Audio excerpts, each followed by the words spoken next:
Hola la population, TikTok, bienvenue au nouveau, j'espère que tu vas bien, si ça ne va pas, ça va aller. N'hésite pas à t'abonner sur ma chaîne et à activer la petite cloche juste en bas pour avoir les notifications pour les prochaines vidéos.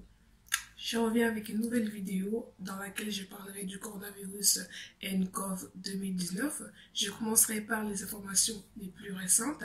Je t'expliquerai au fur et à mesure qu'est-ce que c'est que ce nouveau coronavirus baptisé nCoV 2019 et comment s'en protéger. Tu connais la fameuse chanson, prends à boire, à manger, installe-toi confortablement et éteins les lumières si tu le veux bien. Ne tardons pas plus and let's go to the video.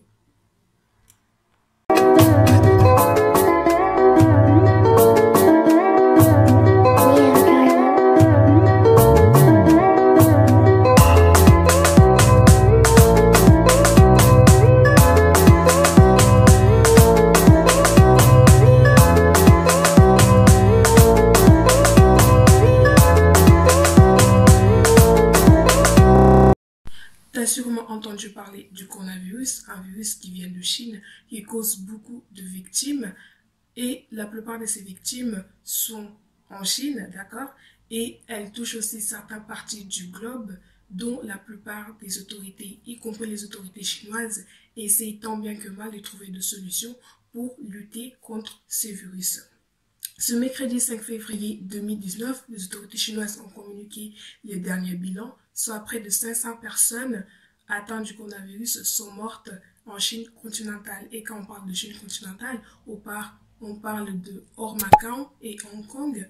Et la plupart de ces victimes viennent de Wuhan, dans la province du Hubei, et il y aurait 25 000 personnes qui seraient touchées dans le pays.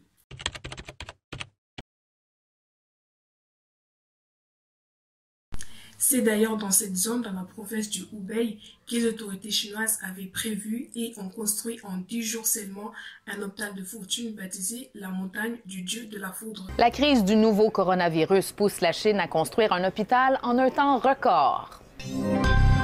6 jours, c'est tout le temps qu'il faudra pour construire un nouvel hôpital à Wuhan, la ville de 11 millions d'habitants qui est l'épicentre de cette crise.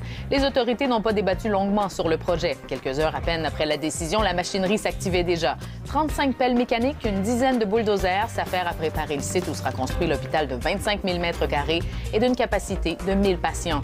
Les travailleurs utiliseront des murs préfabriqués pour accélérer le travail et réduire les coûts. Une fois l'hôpital construit, il faudra 3 jours pour l'équiper en matériel médical et il ouvrira ses portes le 3 février.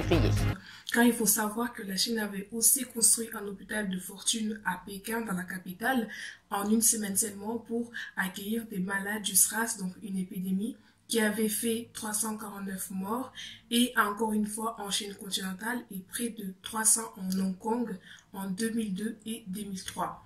Et le but de cet hôpital, donc construit en 10 jours seulement, par des ouvriers jour et nuit, et de soulager les établissements qui sont surchargés de la ville chinoise des victimes du coronavirus. Et d'ailleurs, on y trouve déjà des victimes qui sont installées pour les soigner. Et en parlant de victimes, en dehors de la Chine, il y a 200 cas de contamination, mais selon les chiffres des autorités, le taux de mortalité causé par le virus est en baisse de 2%, car certains cas ne sont pas signalés et qui devaient se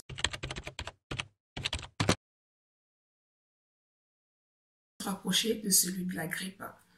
Mais en dehors de la Chine, le coronavirus n'a provoqué qu'un seul décès. C'était un Chinois arrivé aux Philippines en provenance de Wuhan.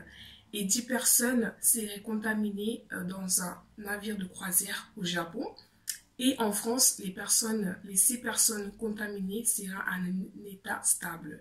Et puis, on a un cas en Australie, c'est parmi les 13 personnes contaminées du coronavirus, il y aurait un enfant d'origine chinoise âgé de 8 ans qui serait atteinte de ce virus.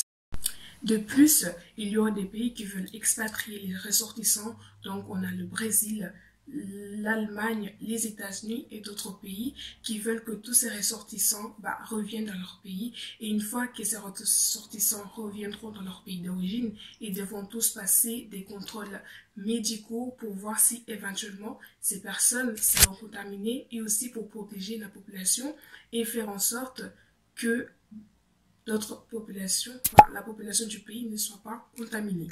Et on arrive à la vraie question. Qu'est-ce que c'est que le coronavirus? Il faut savoir que ce virus avait infecté le patient 0 à Wuhan, un marché chinois qui est maintenant fermé depuis le 1er janvier 2020. Et le coronavirus, c'est un groupe de virus qui provoque des syndromes habituels comme celles qu'on trouve dans le grippe et le rhume. Donc, ce qui veut dire que le coronavirus n'est pas un virus qui est nouveau, tout simplement qu'elle existe déjà depuis bien longtemps. Mais la plupart de ces coronavirus ne sont pas dangereuses, mais il s'avère qu'il y arrive que certains coronavirus soient dangereux et peuvent provoquer des sérieuses maladies. On a tel que le SRAS, qui est un syndrome respiratoire aigu sévère, qui est apparu en Chine en 2003, 2002 et 2003, comme je vous avais dit au début de la vidéo. C'est un virus qui s'est avéré dangereux, mais les autorités chinoises avaient choisi de mentir sur l'ampleur du SRAS, mais par la suite, ils ont reconnu que le nombre de victimes était 10 fois supérieur au nombre des chiffres officiels, et des mesures avaient été prises immédiatement pour protéger la population. Donc, on avait le port de masque et au niveau de l'hygiène, cette épidémie avait causé 774 morts et 8816 personnes qui avaient été contaminées dans plusieurs pays du monde. Puis, on a aussi le cas de SMERS, qui est un syndrome respiratoire du Moyen-Orient qui avait effrayé la population en 2012. Il provoque une insuffisance rénale et une pneumonie sévère. C'est une maladie qui provient du chameau et qui peut être transmise à l'homme. Et les personnes contaminées ne présentent que les symptômes 2 jours après avoir été contaminées, ce qui laisse un laps de temps que d'autres personnes en contact ou qui seraient en contact avec la personne contaminée soient contaminées à leur tour. Et elle s'est transmise par les postillons, donc par le toucher, mais des mesures avaient été encore une fois prises et le virus avait été ralenti mais non arrêté. Et en 2016, selon l'OMS, donc le bilan de l'OMS, l'Organisation mondiale de la santé, il y a eu 1293 personnes contaminées et 4158 morts répartis dans 25 pays. Mais revenons à notre fameux virus, donc l'apparition de ce nouveau coronavirus baptisé nCoV 2019 avait été détecté en premier à Wuhan, dans la province de Hubei. Les premiers patients avaient été hospitalisés le 16 décembre 2019, mais les autorités chinoises ont préféré encore une fois garder le secret et ont informé les autorités de la santé que le 31 décembre 2019, quand ils ont vu que le virus, ça prenait de l'ampleur. Ces premiers patients travaillaient comme marchands dans le marché de Wuhan, donc dans la province de Hubei. Ils proposaient des aliments alimentaires, donc de la viande et des aliments comme le fruit de mer, mais aussi des produits illégaux tels que les viandes de rats, de serpents, de chauves-souris et de chameaux, tout en sachant que ce coronavirus est d'origine animale et qui peut être transmis à l'homme. Les autorités de la santé estiment qu'ils ne savent pas encore sa provenance car les chercheurs de l'Institut Pasteur de Shanghai rapportent que le virus provient des chauves-souris alors que d'autres chercheurs estiment qu'il provient d'un coronavirus de chauve-souris et un autre coronavirus de serpent. Mais comment le coronavirus, ce nouveau coronavirus baptisé nCoV 2019 se propage-t-il? D'abord, il faut savoir qu'il a des symptômes comme celles qu'on trouve dans la grippe et le rhume, donc ça va être par le toux, le postillon, la fièvre. Et il faut savoir qu'elle se propage rapidement, donc ce qui laisse le temps, un laps de temps que la personne qui est contaminée contamine d'autres personnes à leur tour. Et les personnes les plus vulnérables, donc ça va être les enfants en général, donc les nourrissons, les bébés et les enfants, peu importe leur âge, et les personnes âgées, puis les personnes souffrant d'une maladie cardiovasculaire, et pour terminer, les personnes qui, leur système immunitaire est très faible, donc qui ne peuvent pas se protéger correctement contre d'autres maladies qui peuvent y venir. Et l'autre question qu'on se pose, est-ce qu'il y aura un vaccin pour le coronavirus? Donc, il faut savoir qu'il n'y a aucun vaccin pour le coronavirus, donc ce nouveau coronavirus nCoV 2019. Et pour produire un vaccin, il faut savoir qu'il faut quand même du temps et plusieurs essais pour voir si éventuellement ce vaccin pourrait fonctionner et protéger la population. Et selon le directeur scientifique de l'Institut Pasteur, il rapporte qu'il faudra entre 18 et 20 mois pour aboutir à un vaccin contre le coronavirus 2019 nCoV. Et pour endiguer l'épidémie, on devrait avoir recours à des antiviraux, molécules qui pourraient ralentir le virus, mais pas l'arrêter, ni le stopper, ni le faire disparaître. Et comment se protéger du coronavirus, donc nCoV 2019, donc ça va être pas des choses basiques, donc ça va être pas se laver les mains, l'hygiène corporelle, et ne pas être en contact avec une personne qui a la toux, qui a du mal à respirer, ou qui tousse, ou qui a de la fièvre, et éviter de la toucher. Et aussi, contacter son médecin en cas de fièvre ou de toux, de difficulté à respirer, éviter tout contact direct avec des animaux. Et les produits d'origine animale doivent être bien cuits. Si vous êtes malade, évitez tout simplement de voyager et préférez plus aller voir ton médecin pour faire des tests médicaux.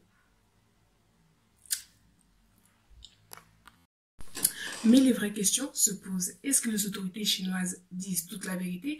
Parce qu'il faut savoir que dans le cas du SRAS, les autorités chinoises avaient choisi de mentir sur les nombres de victimes que le virus avait causé. Mais par la suite, quand ils ont vu que le virus prenait de l'ampleur, ils ont décidé de dire que les victimes étaient 10 fois supérieures qu'aux chiffres officiels. Donc voilà, est-ce que pour le coronavirus, ce n'est pas pareil? Parce qu'ils ont quand même aussi gardé quand même pendant quelques temps que le coronavirus avait fait son apparition et qu'il y avait des patients qui étaient déjà hospitalisés. Donc le virus avait eu le temps de prendre l'ampleur, de contaminer d'autres personnes à la suite. Voilà, donc on se pose quand même la question, est-ce que les autorités chinoises sont vraiment très honnêtes concernant le virus baptisé nCoV 2019. Au niveau du tourisme, parce qu'il faut savoir que la Chine occupe quand même une place qui est importante au niveau touristique. Est-ce que ce virus ne va pas un peu baisser le niveau des touristes en Chine? Et est-ce qu'il n'y aura pas des conséquences sur les firmes transnationales qui sont dans le pays? Parce qu'il faut savoir qu'il y a déjà tels que Apple, Ikea, d'autres firmes qui ont déjà fermé leurs portes, donc leurs fenêtres, parce que tout simplement, il y a le virus. Donc, on se pose la question, est-ce qu'il n'y aura pas d'autres conséquences pour la Chine? Est-ce qu'elle pourra faire en sorte de ralentir ce virus et éventuellement trouver un vaccin à temps? Parce qu'il faut savoir que non seulement l'Institut Pasteur cherche un vaccin pour ralentir, donc pour lutter contre ce virus, mais il y a aussi des chercheurs aux États-Unis qui ont dit, enfin selon eux, ils ont déjà commencé des recherches pour lutter contre ce virus et trouver un vaccin pour les personnes atteintes. Voilà, donc on se pose quand même la question, est-ce que les autorités chinoises nous disent toute la vérité? Est-ce que ce virus n'aura pas de conséquences au niveau économique du pays? Donc voilà, j'espère que cette vidéo t'a plu. N'hésite pas à liker, à me suivre sur mes réseaux sociaux et à regarder la vidéo que j'avais fait sur qui sera juste en suggestion ou sera ici à ma droite ou à ma gauche, peu importe là où il sera. N'hésite pas à cliquer dessus pour regarder. Donc voilà, n'hésite pas à t'abonner encore une fois, à activer la petite cloche pour avoir les notifications des vidéos qui vont venir. And comme on dit, hasta el próximo video. Bye! Hey, mais attends, j'ai oublié quelque chose de très important. N'hésitez pas à laisser des commentaires et me dire éventuellement qu'est-ce que vous en pensez, qu'est-ce que tu en penses de ce virus, si elle te fait peur, si... Voilà, donc il faut quand même dramatiser les choses, on ne va pas dédramatiser la chose parce que c'est tous les ans qu'il y a des virus, tous les ans il y a de nouvelles maladies qui apparaissent, donc c'est pas un virus, voilà, un nouveau virus qui va vous faire perdre pied. Et voilà, n'hésitez pas à laisser des commentaires sur juste en bas là et à me dire votre avis. Et si tu veux, tu peux m'envoyer un message aussi concernant la vidéo. Donc voilà. Je vous laisse là, je ne vais pas tarder. Donc. Tu as sûrement entendu parler du coronavirus baptisé nCoV 2019, un virus qui provient de Chine. Mais il y aura quand même des... Il y a quand même... Non. Il faut savoir qu'il y a quand même des questions qu'on doit se poser. Est-ce que les autorités chinoises disent toute la vérité? Parce qu'il faut savoir que dans le cas du SRAS, donc le virus SRAS, ils ont pris l'option. Et aussi au niveau des conséquences. Et la vraie question qu'on se pose tous, est-ce qu'il y aurait un vaccin pour le coronavirus? Il faut savoir qu'il n'y a aucun vaccin pour le coronavirus actuellement. Et pour produire un vaccin, il faut du temps et plusieurs essais pour voir éventuellement si elle pourrait marcher. Et selon le directeur scientifique de l'Institut Pasteur, il rapporte qu'il faudra entre 18 mois et 20 mois pour aboutir à un vaccin contre le coronavirus 2019 nCoV. Pour endiguer l'épidémie, on devrait avoir recours à des antiviraux, donc des molécules qui pourraient ralentir le virus, mais pas l'arrêter, ni le stopper, ni le faire disparaître. Et